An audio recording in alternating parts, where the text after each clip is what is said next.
কথা বলতে পারি না, তোমার কি আমার কথা মনে নেই? এ তো বোবা না, আমি তোকে চিনি না। বস টাকা পেয়ে গেছি, এবার এই বোবা মেয়েটাকে ছেড়ে দিন। আমি সেই মেয়েটা যাকে তুমি স্কুল লাইফে ভালোবাসতে, তোমার কি মনে নেই? আমি থাকতে এই গুন্ডাগুলো তোমার কিচ্ছু করতে পারবে না, ভয় পেও না। এই ক্যান্ডিটা রাখো আর প্লিজ কেঁদো না, তুমি কাঁদলে আমার একদমই ভালো লাগে না। এটা তো সেই ক্যান্ডি যেটা আমি ওকে স্কুল লাইফে দিয়েছিলাম। আমার জীবনে নেই কোনো ভালোবাসা, এই ক্যান্ডির এখন আর আমার কোনো প্রয়োজন নেই। ওই মেয়েটার সাথে আমি মনে হয় অনেক খারাপ করে ফেলেছি। ওর সেই মায়াবী চোখ দুটো বারবার আমাকে আমার অতীত মনে করিয়ে দিচ্ছে। ওর কাছে আমার মাফ চাওয়া উচিত।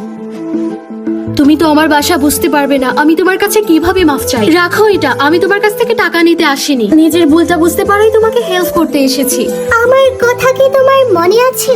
হ্যাঁ মনে আছে। তোমার সাথে ফোনে SMS করা যাবে? করা যাবে।